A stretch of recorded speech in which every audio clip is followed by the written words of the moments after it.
Amém. Graças a Deus.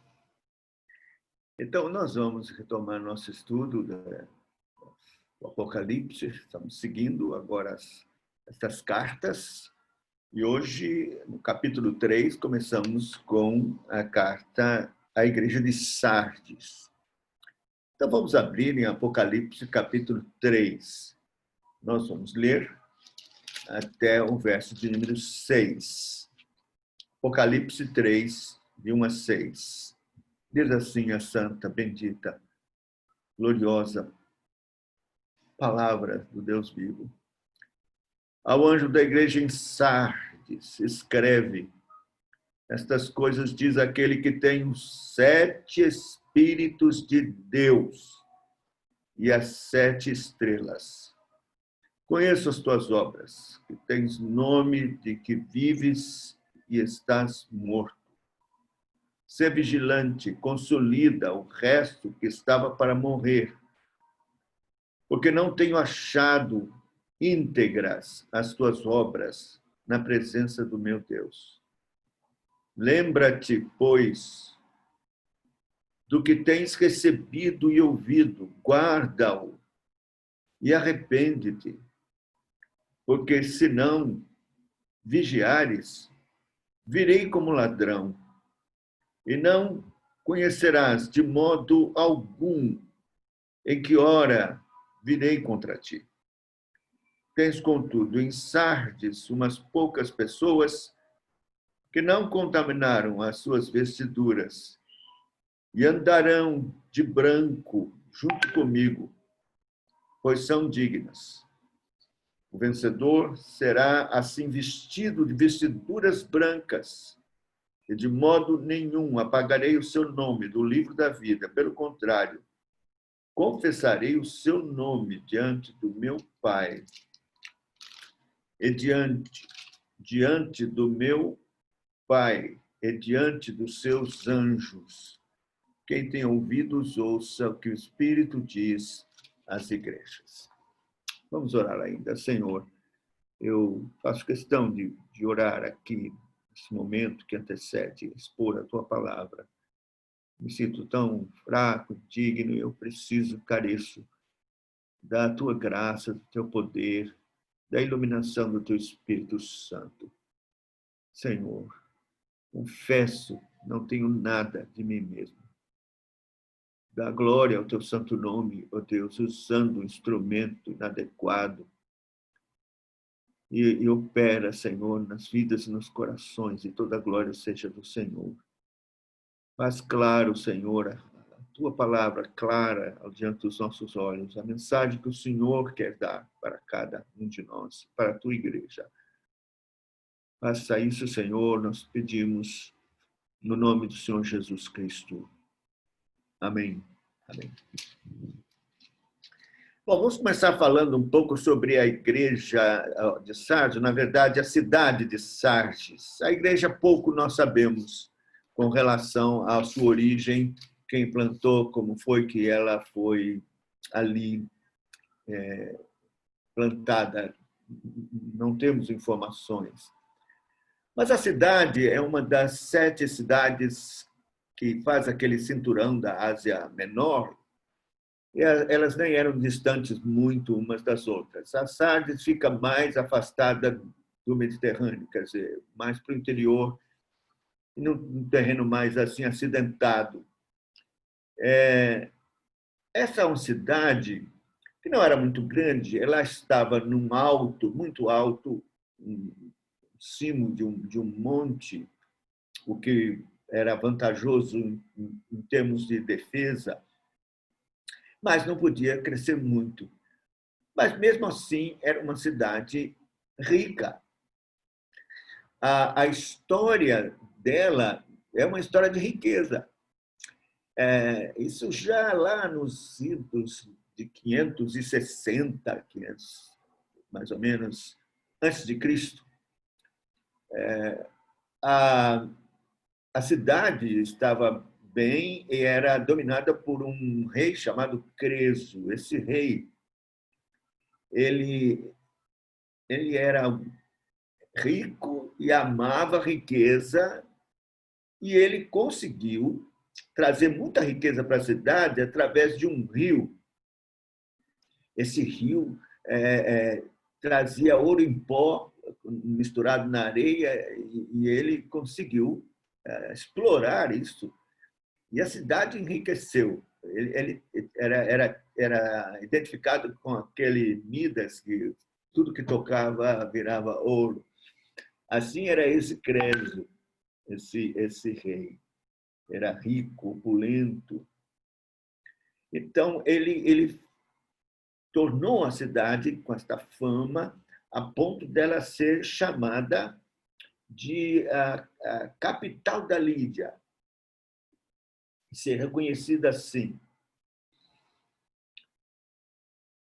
E a cidade, então, como tinha esta facilidade de ganhar dinheiro, de enriquecer e tal, era muito soberba, altiva,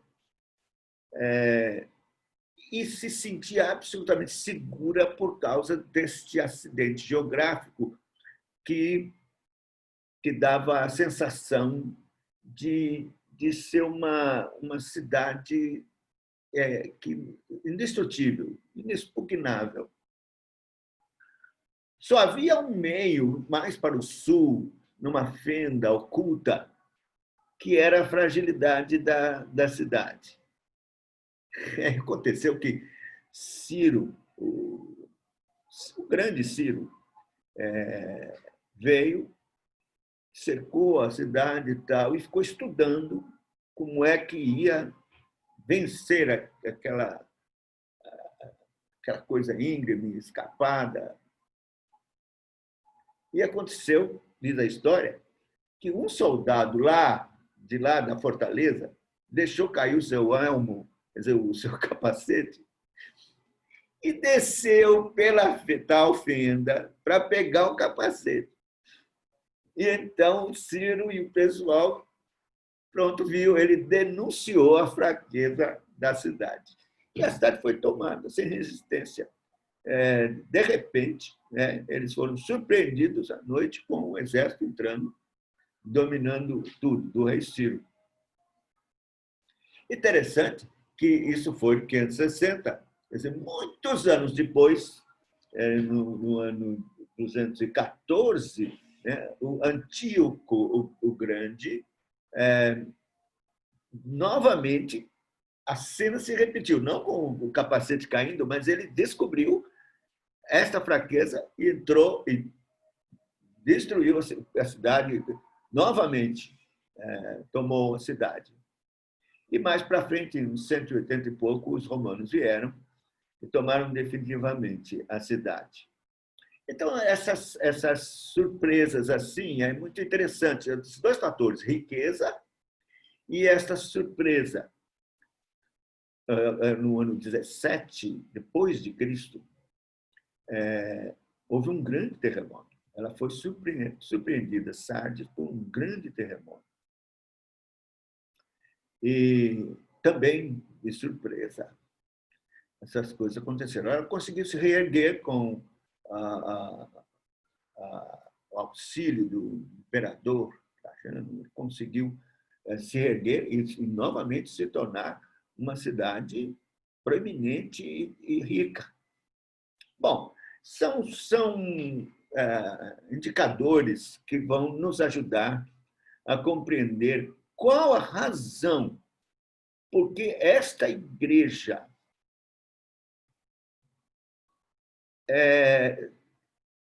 infelizmente, apresentada e reconhecida pelo Senhor Jesus de uma forma tão triste. Nós vemos, o Senhor Jesus diz assim, estas coisas diz aquele que tem os 7 espíritos e as 7 estrelas, conheço as suas obras, que tens nome de que vives e estás morto. Que coisa horrível. Agora você veja, graças a Deus que nós compreendemos esse princípio maravilhoso de Apocalipse, de que as mensagens que o Espírito, que o Senhor Jesus dá pelo seu Espírito e pelo seu anjo às igrejas, não é só para a igreja local da Ásia Menor, mas para todas as igrejas, em todas as épocas, em todos os lugares. Esta mensagem se encaixa como luva na nossa igreja, na igreja moderna, na igreja do século XXI, nossa igreja. Uma igreja que tem nome de que vive, mas está morta. Então, algumas razões vão mostrar por que esta igreja tinha essa característica. Muito provavelmente, é uma igreja que perdeu sua força, inclusive missionária, evangelística, de brilho, como um candelabro deve brilhar no meio da escuridão, por causa das riquezas. Quer dizer, um envolvimento da igreja com o mundo, com a riqueza. E, então, o seu testemunho ficou fraco, ineficaz. Interessante, nós não temos nessa igreja nenhuma reclamação com relação à heresia, nem perigo de envolvimento com comidas sacrificadas ou com ídolos, nem de falsos profetas ou falsos apóstolos, nada disso. A igreja era firme, ortodoxa, mas morta espiritualmente, um testemunho absolutamente fraco. Tanto é que havia paz, não havia perseguição nem nada, porque a influência da igreja, do seu testemunho na igreja, era praticamente nulo. A gente está vendo isso. Eu sei que a pergunta, o Zé uma vez falou sobre isso, né? Que perseguição é uma coisa boa, desperta a igreja. Mas por que não tem perseguição? Porque o nosso testemunho é fraco. A nossa palavra do Evangelho não é confrontadora, provocadora. A gente tem uma palavra assim pacífica e de espécie de acordo, né? Não é uma palavra dura e confrontadora. Isso é muito triste, porque era o caso exatamente da igreja de Sardes. O que era? Por que esse torpor espiritual, que pelo menos estava na maioria da igreja, embora a gente saiba que havia uns poucos ali que eram firmes e não se contaminaram. Mas por quê? Então, a primeira coisa que a gente vê é que a igreja estava morta, fria, o seu testemunho era fraco, não havia ousadia na pregação do Evangelho. Então, parece que era uma ortodoxia, como eu já disse, morta, faltando óleo, faltando unção, faltando uma visitação do Espírito Santo na vida da igreja de Sardes. E é interessante que o Senhor Jesus se apresenta como, nós vemos aqui, estas coisas diz aquele que tem os 7 Espíritos de Deus. A gente tem visto que toda a apresentação de Cristo para a igreja, ela é característica da necessidade da igreja, do que a igreja realmente precisa. E aqui o Senhor se apresenta como aquele que tem os 7 Espíritos de Deus, que tem a totalidade do Espírito, a plenitude do Espírito está nas suas mãos. E é Ele quem dá, é Ele quem visita, é Ele quem derrama. Está no seu alvitre soberano, na sua vontade soberana e no seu poder. Então, Cristo se apresenta como aquele que pode derramar do seu Espírito e mudar a realidade dessa igreja cheia de crentes nominais, porque a aparência era de uma igreja viva. Diante dos homens, ninguém podia falar nada. Talvez até com ativismo, correndo para cá, para lá, fazendo alguma coisa e tudo, mas não aos olhos de Cristo. Aos olhos de Cristo, que ninguém pode enganar, que vê o coração, essa igreja estava morta espiritualmente. E precisava de um reavivamento. de se reavivar, de ser visitada pelo Espírito Santo. E eu creio que nós precisamos disso. Nós estamos aqui, na nossa, vou dizer assim, na nossa realidade, cheio de igrejas que são nominais, tem nome de que vive, mas está morto. Alguém já disse que basta 1% da população de algum local cheia do Espírito Santo, viva, vivendo uma vida no poder do Espírito Santo, testemunhando, cheio do Espírito Santo do Evangelho, para haver uma mudança radical naquele local, em termos de corrupção, violência, bares, roubos, prostituição, adultério, tudo muda. Basta 1% da população verdadeiramente crente, cheia do Espírito Santo. Nós, hoje, aqui no Brasil, temos mais, pelo menos, quase ou mais, não sei, de 30% que se diz crente, e nós não vemos mudança nenhuma. Violência, cada vez mais violência, prostituição, corrupção e toda sorte de miséria. A gente não vê mudança. É como alguém já disse, né? Um grande lago com a profundidade assim. Falta alguma coisa, falta. Não serve só ativismo, uma formalidade. Não serve só cerimônia. Quando o Senhor confrontou os fariseus, ele exatamente acusou isso, esta exterioridade religiosa, religiosidade estereotipada, coisa do exterior, e os chamou de hipócritas. Essa palavra, hipócrita, vem do teatro, quando as pessoas fingem ser alguma coisa atuando como atores. Então, essa é a realidade da igreja, fingindo ser igreja cristã, mas não sendo realmente igreja cristã. Fraca. E a gente percebe que ela tem uma comunicação muito fácil com o mundo nas suas coisas mundanas.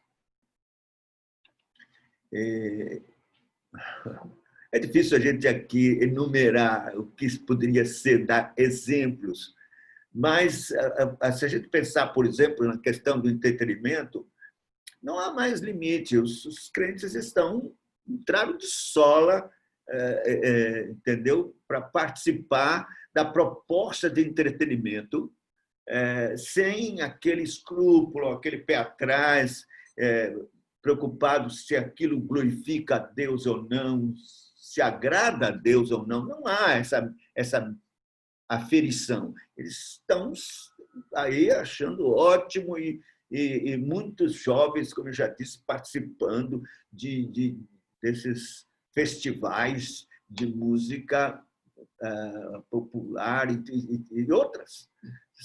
E olha lá se não for nessas festas horríveis que tem aí, raves e sei lá o que mais. Então, não há freio. Né? É bom o futebol? É ótimo, é bom, eu também gosto demais. Brasileiro gosta de futebol, mas há limite. Há limites.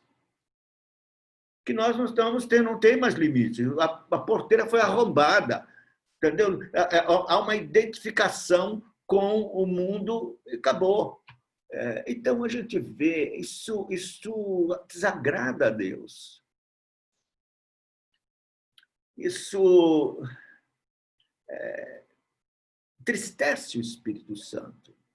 E o que vai acontecendo é que as pessoas não percebem mas esta participação assim, desenfreada com o mundo, vai apagando o espírito. E eu digo também na questão do trabalho. A gente, se não tomar cuidado, né? A coisa mais importante na vida é ganhar dinheiro. Entendeu? Isso é tal, tenho que sustentar minha casa. Quer dizer, a pessoa vai e começa a servir a mamon. O seu culto é o dinheiro, né? Porque nós temos que trabalhar. E é bom trabalhar, é uma bênção trabalhar. Mas nós temos que tomar cuidado, porque o que o mundo propõe é uma corrida atrás do ouro. E foi o que aconteceu, de fato, com a igreja. E é interessante que aqui o texto parece que está falando de uma degradação paulatina que estava morrendo pouco a pouco. Havia alguns que estavam sustentando, mas a igreja estava morrendo, porque diz assim, ser vigilante, o verso 2, consolida o resto que estava para morrer. Esse resto que estava para morrer, é difícil a interpretação disso, mas consultando outros, o que parece mesmo é que o Senhor fala isso para uma reação da igreja, a fim de que não consuma a morte e a extinção definitiva da igreja. Que não seja movido o castiçal definitivamente. Então, que haja uma reação. É como se essas pessoas estivessem... quer dizer, há esperança ainda. E que, então, se houver uma reação, Deus pode agir e mudar o rumo e o destino tão triste da igreja nesta situação. Tanto é assim que ele fala sobre, porque diz assim, não tenho achado íntegras as tuas obras na presença do meu Deus. Quer dizer, não estão completas. Está faltando. Não, íntegras aqui é completa, não está completa. Está faltando alguma coisa. Eu penso que essa é uma mensagem que precisava ser pregada, mas na igreja, em todos os lugares, porque as pessoas não percebem. E sabe, existe uma coisa que é muito perigosa, que é o engano da sensação espiritual, ou das emoções espirituais. Isso acontece muito. As pessoas são levadas por emoções e experiências. Muito perigoso isso. Quando eu falo experiências, estou falando de experiências assim religiosas. E a pessoa se firma nisso. Ele firma a sua fé não na palavra de Deus, mas na experiência que ele teve. Assim, assado, arrepiou, sentiu isso, viu isso,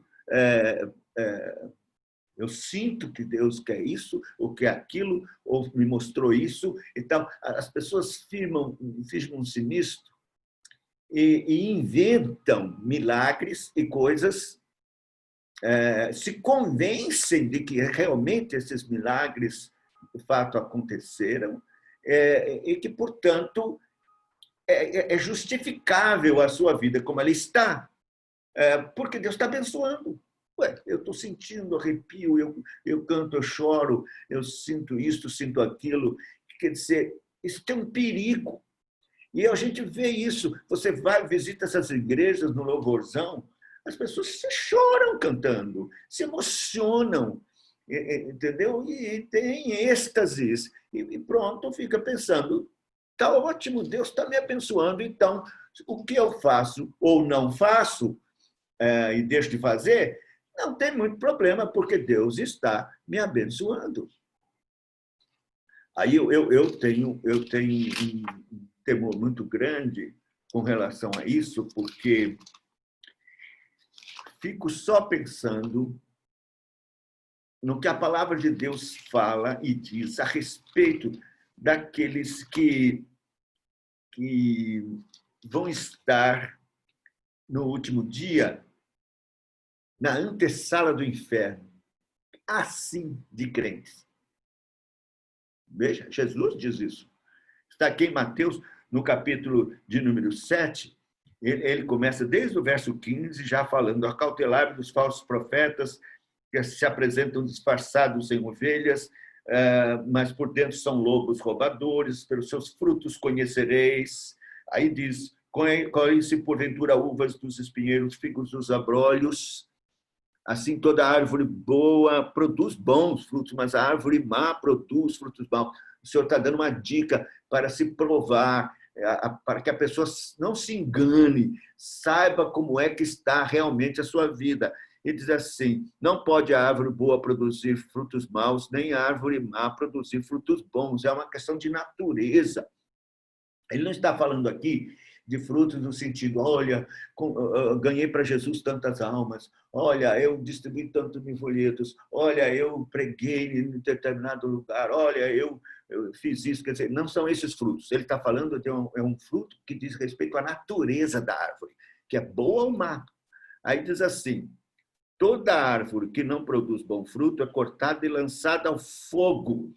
Começa aqui a ameaça de juízo, né, contra aqueles pretensos crentes, nominais, tem nome de que vive, mas está morto.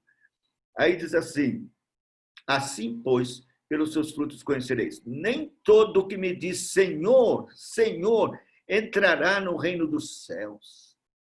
Isso aqui me faz tremer, porque é uma linguagem de crente: Senhor, Senhor.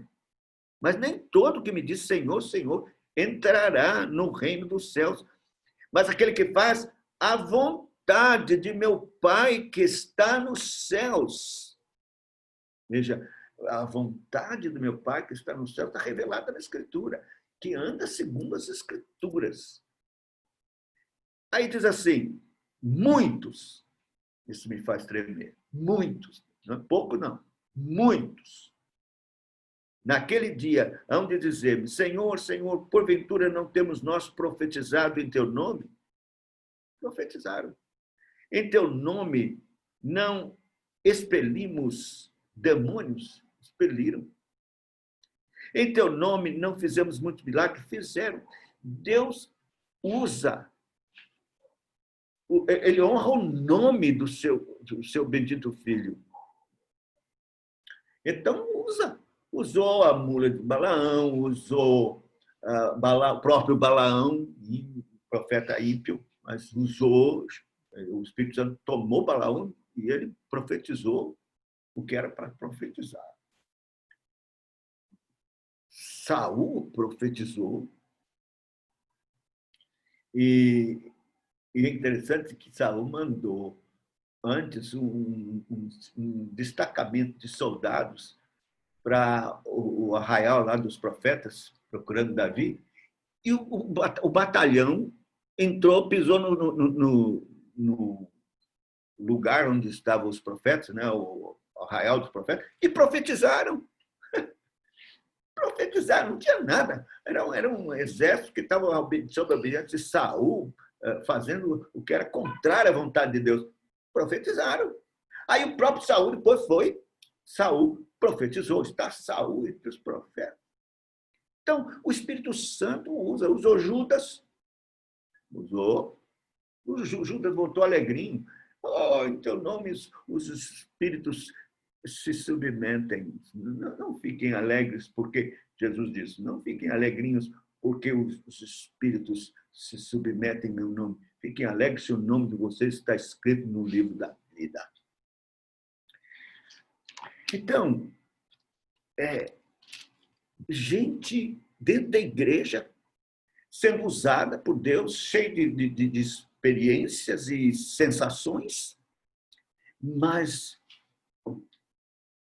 estão mortos, espiritualmente falando. Tem nome de que vive, mas está morto, como a igreja de Sardes. E as obras não eram íntegras. Estavam com práticas de pecado, fazendo o que é contrário à vontade de Deus. O testemunho era um testemunho fraco e que não impressionava a cidade e nem provocava nada. Estava tudo num acordão, indo tudo muito bem. Sem problema nenhum, a igreja estava com paz. Paz de cemitério. Paz mortal. Perigosíssima. Então, essa é uma hora em que nós precisamos de fazer um exame. Como está a nossa vida? Estamos vivendo com integridade ou com hipocrisia? A motivação do que estamos fazendo é para nós mesmos, é para termos fama, apreciação dos homens, ou é para a glória de Deus? Então, perguntas que nós precisamos fazer, porque, infelizmente, a igreja de Sardes estava incorrendo neste erro e foi recriminada, reprovada pelo Senhor. Mas, graças a Deus, o Senhor, Jesus, fala que tem algumas coisas, não é? Lá, e que, por isso, ele diz no verso 3, lembra-te, pois, do que tens recebido e ouvido, guarda-o e arrepende-te. O que é isso? Lembrar do quê? Da palavra de Deus. A primeira providência para que haja uma mudança, uma transformação, é lembrar-se da palavra de Deus, que recebeste, e guarda. Eu faço parte do projeto Os Puritanos, e o programa, o propósito desse projeto é trazer, principalmente a Igreja Presbiteriana, da qual eu faço parte, de volta para as suas raízes, para as doutrinas da fé reformada e dos nossos símbolos de fé, que são as nossas doutrinas, antigas doutrinas, que a Igreja abandonou. Então, as igrejas, Supremo Concílio, tal, as igrejas por aí, elas estabeleceram um modelo próprio de igreja e não estão nem aí para os símbolos de fé, para as doutrinas fundamentais. Eles abandonaram a doutrina. Não querem mais saber disso. Eles formaram um arcabouço próprio de doutrina. Então, quando a gente diz, olha, tem uma confissão de fé da igreja presbiteriana, que é preciso você ler, vai lá, volta, olha, examina, vê que tesouro, que coisa extraordinária, bíblica. As pessoas preferem a confissão de fé deles, que eles mesmos forçaram ou receberam de tradição. E pronto. Quando estão morrendo, quer dizer, pensam que estão agradando a Deus com sua própria confissão de fé, com o seu próprio entendimento ou tradição,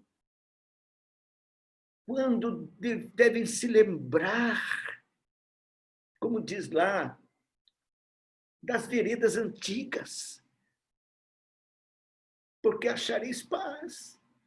Então, é um retorno, voltar à palavra de Deus. A solução está num retorno, numa volta. Mas, olha, Satanás tem horror a isso. Sabe o que ele diz? Ele diz, isso daí é regredir. Você tem que ir para frente, não para trás. Olhar para trás, olhe para frente. Não é isso? Algumas pessoas nos chamam os puritanos, que gostamos dos puritanos e da doutrina que eles deixaram, de gerentes de museus. É o que nos acusam disso. Mas a Bíblia fala das veredas antigas. Voltem para elas e achareis paz para as vossas almas. Está lá escrito em Jeremias, capítulo 9. Então, voltar, lembra do que recebeste. O que recebemos? A palavra de Deus diz lá em Judas que nós devemos batalhar pela fé que, de uma vez por todas, recebemos. É a doutrina, é a palavra de Deus. Então, para haver um reavivamento, nós precisamos de voltar à palavra de Deus, às Escrituras. Porque avivamento sem o lastro doutrinário virá misticismo espiritual. E não vai resolver. Vai ser novamente um teatro espiritual cheio de experiências sem uma conversão e mudança verdadeira, e Deus não será glorificado. Nós já vimos esse filme, já vimos. Por isso, nós precisamos de uma reforma, como aconteceu no século XVI. Reforma protestante, precisa acontecer de novo. 500 anos já se passaram, precisamos de novo de voltar às Escrituras, porque é isso que é reforma. Reforma não é renovar ou inventar coisas diferentes. Reforma é voltar às Escrituras, que foi o que aconteceu no século XVI. Eles voltaram às Escrituras e expurgaram do culto de tudo aquilo que não estava de acordo com as Escrituras. Calvino escreveu um livrinho que, infelizmente, não tem em português, a necessidade urgente de reformar o culto. É uma coisa extraordinária o livrinho. E ele mostra nas Escrituras a luta que houve para trazer tudo para as Escrituras e fazer um culto simples, centrado em Cristo, em Deus. E pronto, em espírito e em verdade. Hoje, tanta coisa, tanta parafernália, tanta invenção, festa disso, dia do homem presbiteriano, dia da mulher, Páscoa, não sei o quê, Natal, um caso de coisas que não foi nada ordenado nas Escrituras, mas está tudo aí. E esse pessoal ama, eles amam estas coisas. Aí a pergunta é, como está a sua vida como igreja? Não é? Tem nome de que vive, mas está morta. Com tanta atividade. Morta. Espiritualmente morta. Eu acho que eu já disse isso aqui. Uma das coisas para que Deus possa produzir avivamento é Deus transformar os pastores. Então, eu vejo Jaziel com esse ministério, o PAN, é uma bênção. Porque é preciso pregar para os pastores, para que eles voltem para as Escrituras, que eles voltem para a doutrina, que eles amem a doutrina. E preguem a doutrina, preguem a palavra.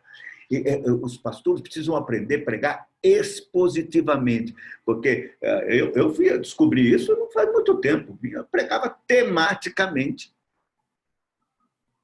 Então, pegava textos na Bíblia tal para calçar aquilo que eu estou falando, é um tema.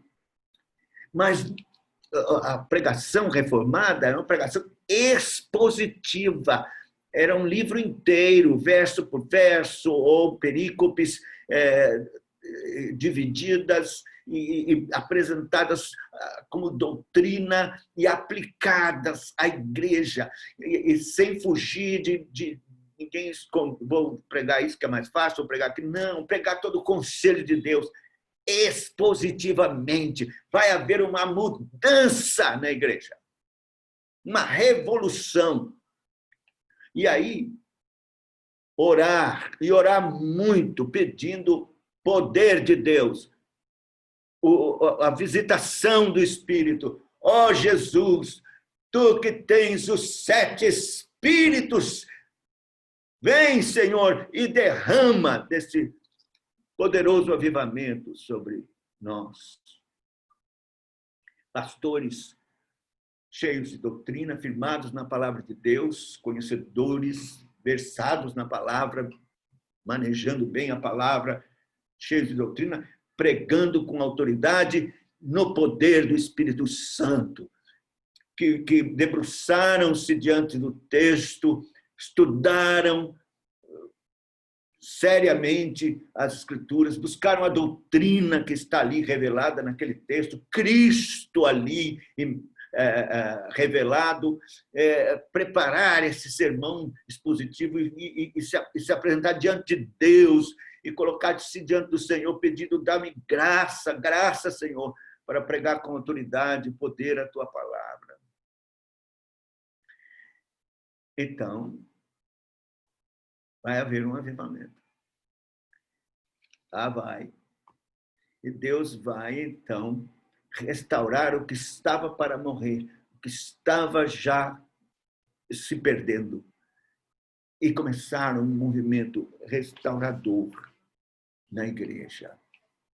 Eu estava dizendo, eu acho que eu esqueci de contar, é que nós tivemos um acampamento aqui na Bahia, do Jovem da Verdade, e nós convidamos um pregador africano, Conrad Mbewe. Ele é do Zâmbia. Eu acho que já falei isso. Ele veio e o nosso tema do acampamento era avivamento, reforma e avivamento. Bom, ele era um reformado, um pregador, ele é chamado Spurgeon da África. Um pregador extraordinário. Ele esteve na Fiel, foi uma coisa extraordinária, pregando sobre a cruz de Cristo, uma coisa assim maravilhosa. Eu fiquei encantado. Aí chamei. Ele veio. Um homem simples, lá do Zâmbia. Ficou aqui em casa. Foi tão maravilhoso. E aí ele vai, 5 dias, a gente no acampamento, numa ansiedade muito grande, vamos ouvir sobre avivamento. O que é? Precisamos tanto e queremos tanto. Aí ele abre a palavra de Deus, em Mateus 10, tal, ele lê aqueles versículos que diz: rogai ao Senhor da seara que mande trabalhadores para a sua seara. Bom, eu fiquei, não é possível. 5 dias falando sobre isso. Meus irmãos, uma coisa extraordinária. Porque ele disse, avivamento passa por pregadores cheios do Espírito Santo, que amam as Escrituras e pregam as Escrituras. Fora disso, não haverá avivamento. Nós temos que orar pedindo que Deus mande pregadores. Então, Deus trabalhando com esses pastores, com esses pregadores e despertando-os. Eu sei que muitos estão desanimados, olhando suas igrejas, que não vão para frente, que patinam. Alguns têm a experiência de um grande crescimento, mas eles sabem no íntimo que é festim, fogo de palha, emocional, e que não há verdadeira conversão nem mudança. Mas um homem, um servo de Deus, sincero, está de joelhos diante do Senhor, não se contenta. Porque Jesus tem nas mãos as estrelas, os pastores. E fala para eles também. E assim, então, ele diz, arrepende-te. Lembra-te, pois, do que tens recebido da palavra de Deus, o que tens ouvido, e arrepende-te. Guarda o que tens ouvido e arrepende-te. Arrepende-te.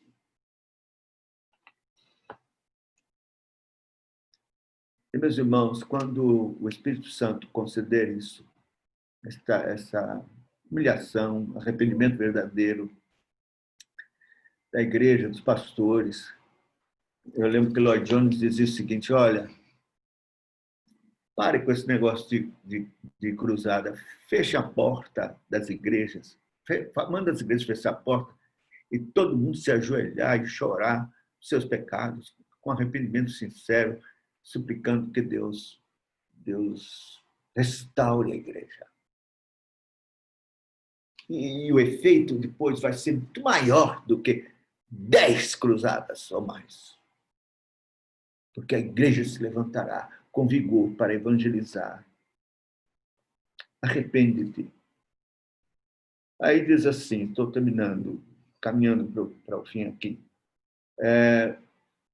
Porquanto se não vigiares, virei como ladrão, e não conhecerás de modo algum a que hora virei. Então, aqui a vigilância, eles certamente compreenderam muito bem quando essa carta foi lida, o Senhor Jesus dizendo: olha, vocês têm que ser vigilantes, porque eles já tinham na experiência histórica deles que não foram vigilantes, como foram surpreendidos com catástrofes e derrotas.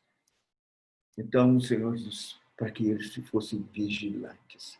Vigilantes é acordar, é despertar, não é ficar dormindo, é levantar, saber que Cristo está às portas, Ele está vindo, Ele é o Senhor da igreja, Ele vai tomar conta, vai tomar prestação de conta. Eu, como pastor, vou prestar, cada um aqui vai prestar contas. Acorda! Ser vigilante quer dizer, acorda, desperta, volta à palavra, volta à santidade. Corta o cordão umbilical e o envolvimento com o mundo. A igreja hoje está cheia de crentes São Raimundo. Pé na igreja, pé no mundo. Já ouviu isso? Certamente. Aí eu me lembrei de uma ilustração antiga, mas eu acho tão apropriada. A ilustração é a seguinte: um grande general, almirante, veio com sua esquadra de navios para invadir um continente. Parou assim os navios, todos desembarcaram nos barquinhos e ele botou os soldados todos sentados na praia, olhando para os barcos. E então ele já tinha combinado com um destacamento que saiu assim furtivamente e botou fogo em todos os barcos. Aí os soldados aqui, está pegando fogo, vamos lá. E foram para ele e disse: não. Foi eu que mandei botar fogo. Por que é isso? Não tem mais barco de volta. Ou entra e ganha, ou morre. Não tem mais barco para voltar. Então, decidir por Cristo, seguir a Cristo, ser igreja, é uma igreja sem barco de volta. É a igreja que lançou sua sorte com Cristo e que agora vai viver para Cristo. Não tem esse negócio de ir ao mundo e voltar ao mundo. Acabou, ser vigilante, acorda. Vive agora para o Senhor, para Deus, para a glória de Deus. Pregue Cristo. E nada pode ser mais importante para ser motivo de respirar, senão a glória de Deus e Cristo. Porque o mundo está já com sua sentença. Aquela mensagem do Peregrino, né, do puritano, do John Bunyan, que escreveu o Peregrino, é uma mensagem maravilhosa. Ele começa assim, que ele leu no livro que ele morava na cidade da destruição, que ia ser destruída. Então, que ele precisava sair do mundo, porque ia ser destruído. Então, ele decide sair, ir atrás de Cristo, porque ia ser destruído. E acho tão interessante que aí diz assim que a mãe, a esposa, os filhos e os vizinhos diziam: não vá, não vá, não vai. Aí diz que ele botou o dedo assim no ouvido e saiu gritando: vida eterna, vida eterna, vida eterna. É só Giovanni mesmo, viu? Coisa de puritano. Mas não é isso. Não é isso que nós lemos. A segunda carta de Pedro, eu acho tão extraordinário isso que está aqui no verso 11. Visto que todas, capítulo 3 de 2 Pedro, verso 11, visto que todas essas coisas hão de ser assim desfeitas, porque ele está falando aqui dos céus, tudo está entesourado para o fogo e conservado, reservado para o dia do juízo, né? Não retarda o Senhor a sua vinda e tal, mas virá, entretanto, como ladrão, o dia do Senhor, no qual as obras passarão com estrepitoso estrondo e os elementos se desfarão, abrasados, também a terra, as obras que nela estiverem serão atingidas. Aí diz assim: visto que todas estas coisas hão de ser assim desfeitas, deveis ser como tais como que vivem em santo procedimento e piedade. Está vendo? Sai dela, povo meu.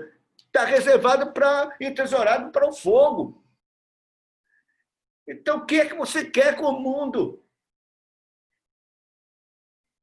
Não olhe para trás. Lembra da mulher de Ló? É sair para vencer. Porque diz assim o texto: tens, contudo, em Sardes umas poucas pessoas que não contaminaram suas vestiduras e andarão de branco junto comigo, pois são dignas. Sempre tem um remanescente, sempre tem um grupo que Deus preserva, guarda, né? Verdadeiramente crentes, que são até ridicularizados, radical, você é legalista, você não sei o quê. Mas são lá crentes verdadeiros, não se contaminaram, vão andar de branco junto comigo, porque são dignos. E diz: o vencedor será assim vestido de vestiduras brancas. E de modo nenhum apagarei o seu nome do livro da vida. Eita, botei a mão aqui no negócio. Espera aí, estou terminando. Será que volta? E agora? Sei lá, tirei aqui. Tirou? Saiu tudo aqui. Alô, estão ouvindo aí, não? Estamos ouvindo sim, Papá, tá estamos tudo vendo certo. você bem. Estamos vendo e te ouvindo bem. Que coisa. Pronto, voltou. Estou terminando, desculpe, irmãos. Barrou aqui. Olha, duas coisas preciosas, né? Que o Senhor promete, e eu sei que o Senhor faz isto, está registrado na palavra, para que a igreja que está para morrer se desperte, volte, e de fato, volte à palavra de Deus, e se arrependa, e venha para o Senhor, e abandone o mundo, corte o cordão umbilical com o mundo, venha para Deus, decida de fato. Aí, ao vencedor, será vestido de vestiduras brancas. Vestiduras brancas é justificação, santificação, pureza de vida, não é? E também céu. Você vê várias coisas no Apocalipse, fala de branco. As pedras brancas, eu já disse que é justificação, né? Aí vem os vestidos de linho. De onde são? De onde vieram? Eles vieram da grande tribulação e lavaram os seus vestidos no sangue do Cordeiro. e estão agora com palmas nas mãos, naquela grande multidão inumerável, santos, vestidos de roupas brancas, o cavalo branco do vencedor, né, que é Cristo, e o grande trono branco, quer dizer, céu, ele promete o céu. Mas o mais glorioso é Cristo, é andar com Cristo. Que ele está dizendo assim, andará comigo, andará comigo. Portanto, disse assim, Samuel Rutherford, disse assim, o céu é Cristo.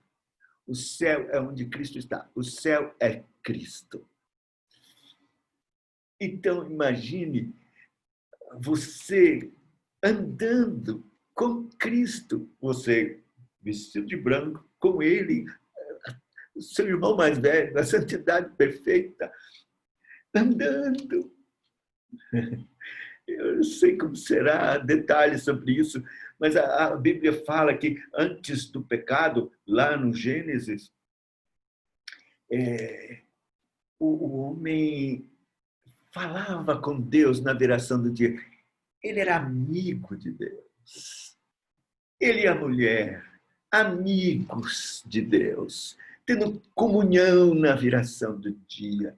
Doce, santa comunhão. É indescritível esta comunhão, esta bênção.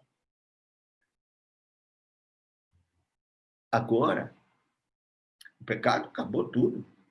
O homem virou inimigo de Deus, mas agora, pela cruz, nós somos restaurados, justificados. Passamos já a andar de branco aqui, justificados aqui, santos aqui, para a glória de Deus. Não perfeitamente, mas santos aqui, glorificando a Deus com uma vida santa, diferente, mas nos céus, uma vida completamente perfeita e santa. Nosso São Fé diz que nós somos aperfeiçoados em santidade. Aí estaremos, depois da ressurreição, com um corpo incorruptível e absolutamente santo, com a alma pura e santa, e assim passeando de branco com Cristo no céu, eternamente. Não há como a gente comparar isso. E a frase que diz, de modo nenhum apagarei o seu nome do livro da vida, é uma argumentação negativa para assegurar o que não se pode perder de forma alguma. Vamos dizer assim, é um jeito de dizer que jamais um crente salvo perderá a salvação. Não existe isso de ser o nome apagado do livro da vida. Não existe. O que está sendo dito aqui é confirmando que o nome que foi escrito no livro da vida antes da fundação do mundo não tem como ser apagado. Jamais. Nem o Senhor mesmo pode apagar o que ele escreveu antes da fundação do mundo. Então, não vai ser riscado nem apagado. É segurança de vida eterna, essa expressão, que diz que jamais vai riscar ou apagar o nome dos seus queridos, eleitos e amados do livro da vida. Ó igreja de Sardes, ó igreja que tem nome de que vive e está morta, ó igreja de Sardes, cujo testemunho não atinge ninguém, é fraco, por isso tem paz e nem é perseguida. Ó igreja de Sardes, que está se caminhando para a morte, se enfraquecendo cada vez mais. Ouça o que o Espírito de Deus diz às igrejas. Que busque o arrependimento, volte à palavra de Deus, às sãs doutrinas. Busque ao Senhor com arrependimento sincero. E o Senhor vai mudar, mandar um avivamento. Ele é aquele que tem os 7 Espíritos de Deus. E não foi derramado enquanto ele não foi glorificado. É a promessa do Pai. Ele derramou, veio no Pentecostes, mas ele continua dando a quem busca e quer. Nós sabemos, como pais, dar boa dádiva aos vossos filhos, quanto mais nosso Pai dará o Espírito Santo àqueles que lhe o pedirem. Então, é hora de buscar, de pedir a Deus e de rogar que o Senhor não nos deixe ser enganados com uma fama de que vive, mas está morto. Que o Senhor tenha misericórdia da igreja moderna, da igreja de hoje, e mande uma reforma e um avivamento. Vamos orar. Tem misericórdia, Senhor, de nós. Tem compaixão, Deus. Nós estamos vivendo nesta época, nos últimos dias, nesse momento de apostasia, de mundanismo, secularismo, em que as pessoas se esqueceram das doutrinas e estão mais procurando uma experiência espiritual, sensações, e atrás de sentir isto, aquilo, bênçãos que elas mesmas consideram segundo as suas sensações.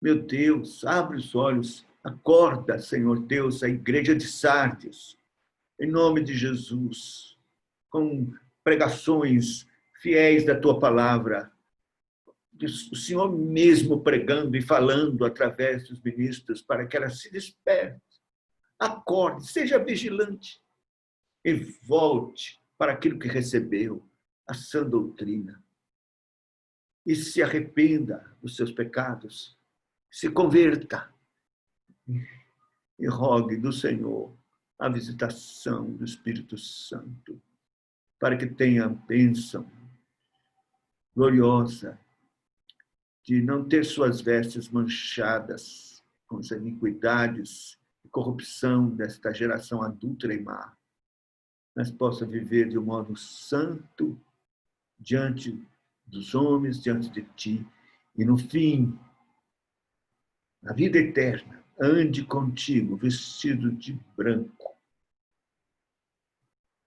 Ó Senhor, ouve nossa oração, nosso clamor, em nome de Jesus, é que rogamos e oramos. Amém.